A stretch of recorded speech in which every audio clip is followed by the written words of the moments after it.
It's a lot harder than you think to create a new ride-sharing company. Here's why. Right now, I'm actually in a new filming studio. As you can see, especially for my dedicated subscribers, whole new area. And I thought this is the perfect time to film this type of video because I feel like this looks like a very officey business type setting. A lot of companies have come about wanting to create a new ride-sharing company, especially on this channel, doing a lot of videos about Uber, Lyft, and ride-sharing, the gig economy, etc., etc. I get contacted all the time by new companies saying, hey Mark, we are Joe Schmo's ride-sharing company. We're gonna be the newest, biggest, best company. We're gonna rival Uber and Lyft and everything. We're gonna pay our drivers the most, but then people taking our rides and taking our ride shares are gonna be spending the least. We're gonna be the best company. And I know this is tough to say. I like to be very transparent in all my videos. I always respectfully decline. I always say, look, let me know how you're doing in 3 months, 6 months, a year. At that point, if you're doing well and you're growing, then I will definitely do a video about you. The reason why I do this is because unfortunately, I never hear from them again. And I'm not trying to bash anybody about starting a new ride-sharing company. I'm not trying to bash anybody starting their own business if you want to get into the gig economy and do ride-sharing, but it's a lot harder than most people think. Breaking it down, especially because I'm a former accountant and business is a big aspect to me, there's a few different things that all businesses have to tackle in terms of marketing and so on and so forth, finances and a lot more.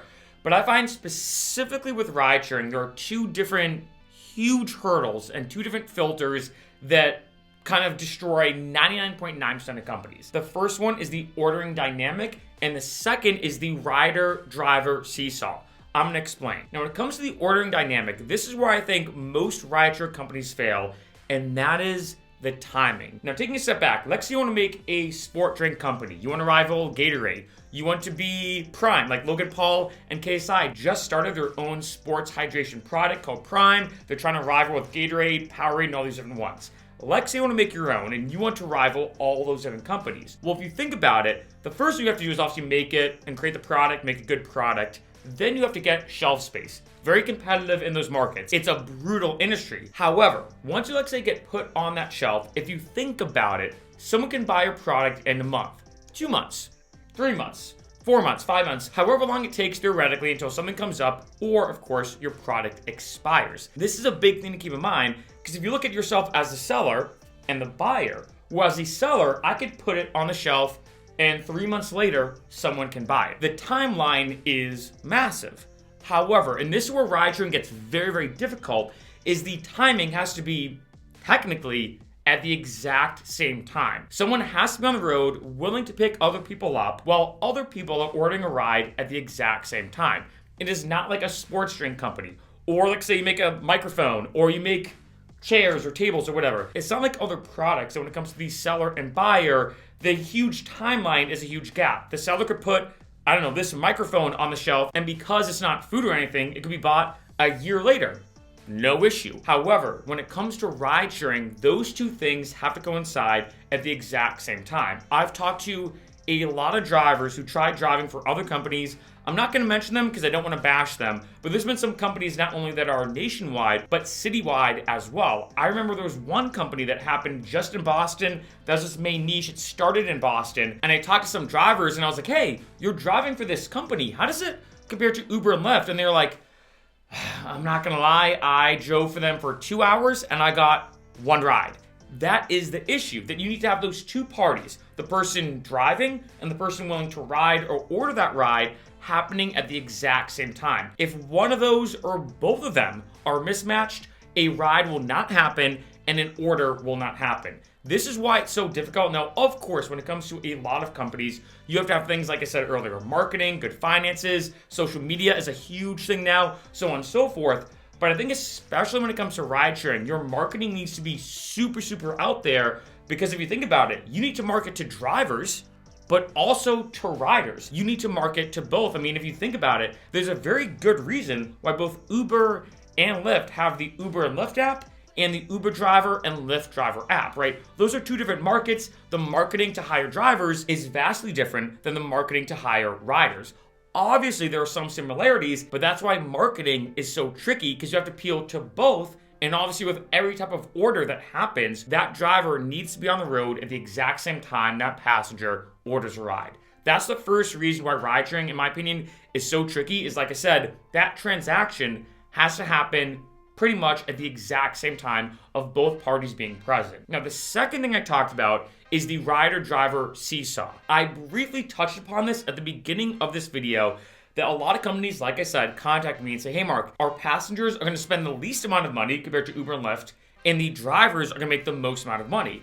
And let's be honest, that is impossible. Now, don't get me wrong. In a perfect world, yeah, that'd be great. But financially, and especially if you look at long-term feasibility, that is not the case. There's always going to be that seesaw that as a driver, you want to make a good amount.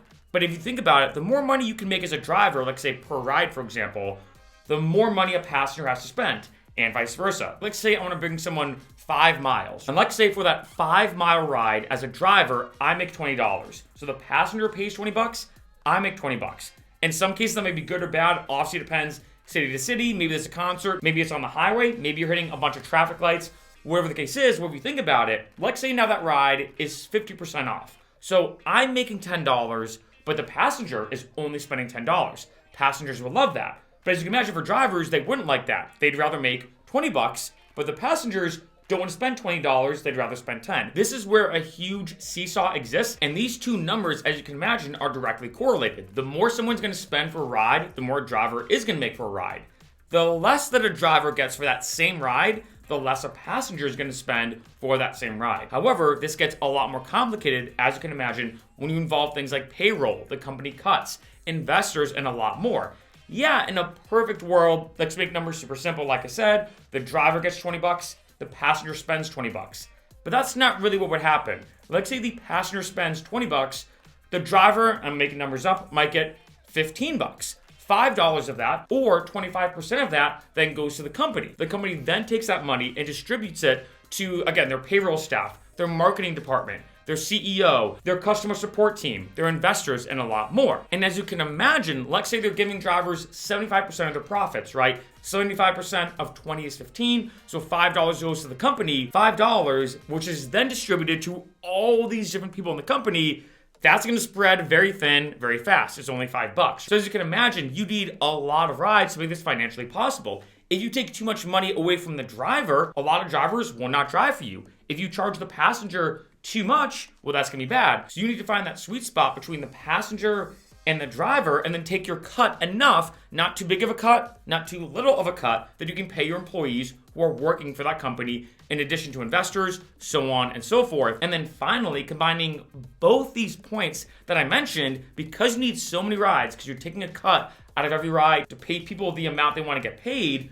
you need a good amount of rides. And if that timing is not there, like I mentioned earlier, if that timing's not happening, and let's say there's too many drivers on the road, no one taking a ride. Or let's say there's too many people ordering a ride, and not enough drivers, guess what? Drivers don't want to drive for you. Passengers don't want to take your rides, which means you're not going to get any, which means you're not getting any money. And then as you can imagine, your company not going to do the best. I know I talked about a lot in this video, but I really wanted to go super in depth because although we look at Uber and Lyft as massive companies, which they are, ride-sharing is a huge staple in our economy, in our society right now. I've mentioned before in other videos, hotels now have sections just for ride-sharing. Every airport has a ride-sharing section, and a lot of people sometimes look at Uber and Lyft as Pepsi and Coke, right? They're two companies that are very similar, kind of different, you know, but the problem is it is not like soda. There are a bajillion soda companies out there. However, when it comes to ride-sharing, it's just Uber and Lyft. It is unbelievably difficult to create a new ride-sharing company, especially when you involve the whole aspect of competing with Uber and Lyft. I've not even touched upon that because that's a whole other subject, as you can imagine, for a whole other video, but it brings back these 2 points, like I said, especially trying to get a ride. As you can imagine, as a passenger, like say if I'm taking a ride, well, I'm going to get one way quicker through Uber and Lyft. As a driver, if I'm driving, I'm going to get a new ride and make money way easier and efficiently with Uber and Lyft. Why would I want to drive for another company? Why would I want to ride or as a passenger take a ride with another company if it's going to take longer, and as a driver, maybe I'll make less money? There are just so many tricky variables that come along with creating a new ride-sharing company. I'm not saying it's impossible, but it's unbelievably difficult.